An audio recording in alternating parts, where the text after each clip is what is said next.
बहुत समय पहले की बात है। मदनपुर गांव को किसानों के गांव के नाम से ही जाना जाता था। आसपास के पूरे इलाके में बस यही एक ऐसा गांव था जहां किसान ही रहते थे। इसीलिए इस गांव को किसान गांव भी बोला जाता था। इसी गांव में एक किसान मदन भी रहा करता था। मदन के पास जमीन की कोई कमी नहीं थी। पूरे गांव में सबसे ज्यादा जमीन मदन किसान के पास ही थी। उसने अपने खेतों में तरह तरह की फसलें बोई थी।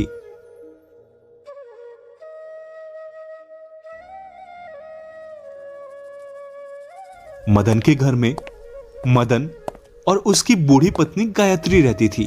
गायत्री, कितना अच्छा होता कि एक हमारे भी बुढ़ापे का सहारा होता। कम से कम बुढ़ापे में हमारी लाठी तो बनता। हाँ जी, सही कह रहे हैं आप। भला इतनी जमीन जायदाद हमारे जाने के बाद क्या होगा? सब गांव वाले लूट कर बैठ जाएंगे। हाँ, पर कर भी क्या सकते हैं। भगवान हमें बेऔलाद ही देखना चाहता था शायद, इसीलिए हमें कोई औलाद नहीं दी। अच्छा ठीक है, मैं थोड़ा शहर होकर आता हूँ, देख आऊं फसलों का क्या भाव चल रहा है शहर में। हमारे भी फसल तैयार ही होने वाली है। ठीक है, जाइए, जरा आराम से जाना बुढ़ऊ। उम्र हो गई है तुम्हारी अब। हाँ हाँ, मैं तो बुढ़ऊ हो गया हूँ, जैसे तुम तो अभी जवान ही हो।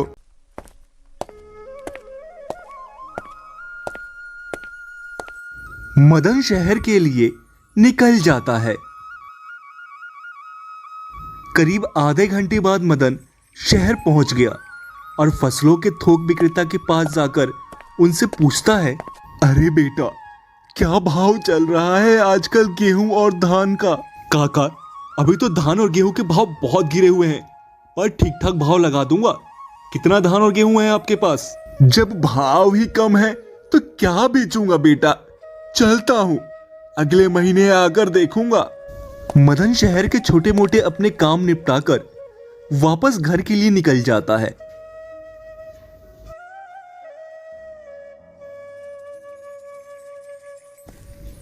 जैसे ही मदन गांव के बाहर आया तो देखा कि एक 14 साल का बच्चा चुपचाप पेड़ के नीचे खड़ा है। मदन बच्चे के पास जाकर बच्चे से पूछता है, बेटा, कौन हो तुम? इतने छोटे नन्हे मुन्ने से हो, इस गांव के तो नहीं हो तुम। कहां से आए हो? दादाजी, मैं बहुत दूर के गांव से आया हूँ। मेरा इस दुनिया में कोई भी नहीं है। मैंने कई दिनों से खाना भी नहीं खाया है। मुझे बहुत भूख लगी है। अरे रे, ये तो बहुत बुरी बात है। एक छोटे से बच्चे को कोई खाना तक नहीं खिला पा रहा है। कैसा घोर कलयुग आ गया है भाई। बेटा, क्या तुम मेरे साथ मेरे घर पर रहेगा? हाँ दादाजी, जरूर रहूंगा।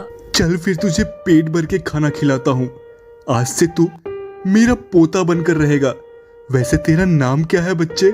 मेरा नाम चंपक है दादाजी। ठीक है चंपक बेटा, चल मेरे साथ। मदन उस बच्चे को अपने साथ घर ले आता है। अरे ये छोटा बच्चा किसका है? किसे ले आए आप? हमारा तो कोई रिश्तेदार भी नहीं है, फिर ये किसका बच्चा ले आए आप? गायत्री, ये बच्चा अपने गांव के बाहर एक पेड़ के पास खड़ा था। इसका इस दुनिया में कोई नहीं है। अब से ये हमारे साथ ही रहेगा।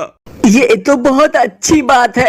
भगवान ने आखिरकार हमारी सुन ली और हमें भी एक जीने का सहारा दे दिया। हाँ गायत्री, भगवान ने हमारी सुन ली। दादाजी, मुझे भूख लगी है, कुछ खाने को मिलेगा क्या? हाँ हाँ बेटा, जरूर मिलेगा। गायत्री, इसे कुछ खाने को दे दो। आजा मेरे बच्चे, तुझे खाना खिलाती हूँ मैं। मदन और गायत्री को जीने का अब एक सहारा मिल गया था। दोनों को बच्चे के मिलने से बहुत ज्यादा खुशी थी।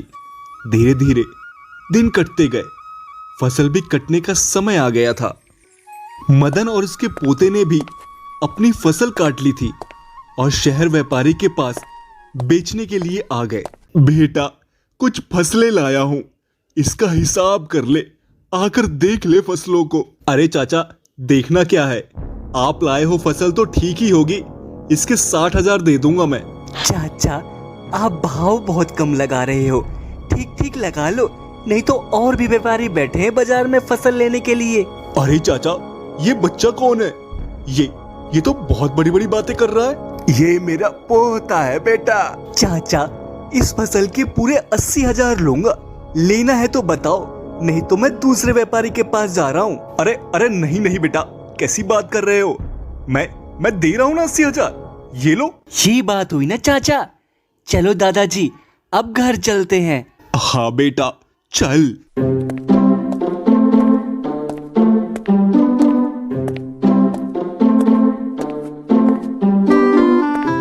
बाप रे, कितना चालाक लड़का है ये। और एक हमारा बेटा नालायक निकम्मा कहीं का, कुछ काम ही नहीं करता, दिन भर शैतानियों में डूबा रहता है।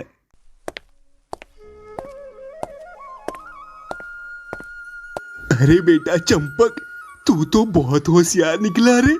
मैं तो समझता था कि तू अभी बच्चा है, लेकिन तू तो बहुत बड़ी बड़ी बातें करने लगा है। बस दादाजी, आपको देखकर ये समझदारी मुझ में अपने आप ही आ गई।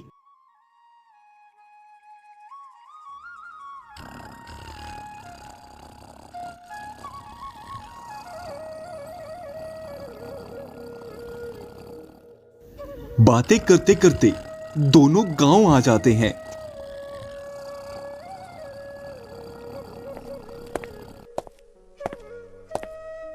चलो चलो दादाजी, जल्दी चलो, आज के मुनाफे की खबर दादी माँ को भी तो बतानी है। हाँ बेटा, तेरा भविष्य बहुत उज्जवल लग रहा है रे, तू बहुत आगे जाएगा। चल, तेरी दादी माँ को बताता हूँ कि तूने आज कैसे बाजार में भाव किया।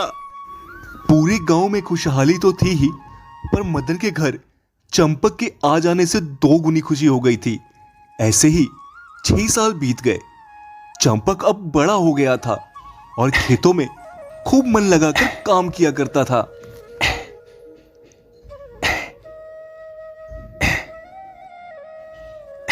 इस खेत का भी काम हो ही गया, कल आकर बीज डाल दूंगा, बस इस साल की खेती भी तैयार हो जाएगी। चलकर दादाजी को बता देता हूँ। चंपक खेत से घर की ओर चल देता है। जैसे ही चंपक गांव में आता है, रास्ते में उसे टिंकू मिलता है। चंपक भाई, तुम कहाँ थे यार? पूरे गांव में सब ढूंढ ढूंढ के तुमको पागल हो गए हैं। कहाँ थे तुम? देख टिंकू, इस तपतपाती गर्मी में मैं काम कर कर आया हूं, तो ज्यादा दिमाग मत खा, जल्दी से बता बात क्या है। अरे क्या बताएं चंपक भाई, तुम्हारे दादा और दादी अब इस दुनिया में नहीं रहे, अचानक ही दोनों चल बसे हैं। जल्दी चलो घर। क्या? ये नहीं हो सकता, तू झूठ बोल रहा है। चंपक जल्दी से घर आता है और देखता है कि सच में उसके दादा दादी अब इस दुनिया से चले गए हैं। चंपक अपने दादा दादी का संस्कार कर कर घर आ जाता है।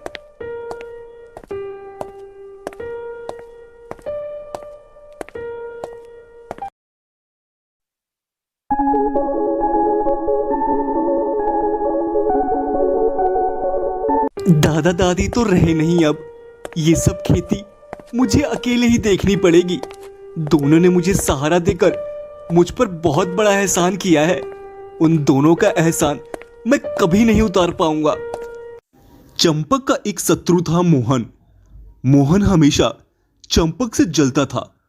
मोहन हमेशा से अमीर बनने के सपने देखा करता था और वो मदन के घर में घुसकर अपनी धाक जमाना चाहता था, पर ऐसा हो नहीं पाया। इस गांव में अगर चंपक का कोई शत्रु था तो वो बस मोहन था। अब तो मदन दादा भी नहीं रहे। देखता हूं अब चंपक की कौन मदद करेगा।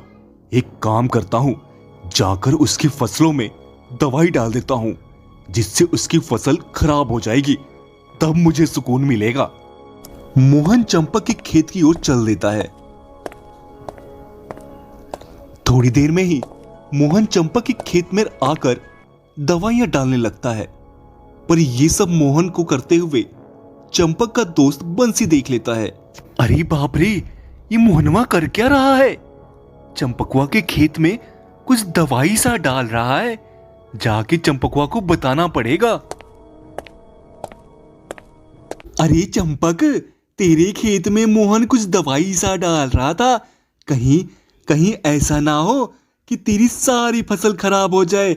इसकी शिकायत मुखिया जी से करनी पड़ेगी। बंसी मेरे यार, तू चिंता मत कर। मैंने फसलों को सुरक्षित करने के लिए बहुत ही अलग तरीके की खाद डाली है, जिसमें मोहन क्या, कोई भी कितनी दवाई डाल ले, फसल को कुछ नहीं होगा, समझा? इस तरह चंपक की फसलें कुछ महीने में बड़ी हो गई और लहराने लगी। हर साल चंपक किसानी कर कर अब अच्छा धन कमाने लगा था। किस्मत आपका दरवाजा एक बार खटखटाती है। दोस्तों, उस किस्मत के साथ अगर आप अपना 100% मेहनत लगा दें तो आपको सफल होने से कोई नहीं रोक सकता। यही आज की हमारी कहानी की सीख है। अगर वीडियो आपको पसंद आई हो तो वीडियो को लाइक करें, शेयर करें और चैनल को जरूर सब्सक्राइब कर लें दोस्तों।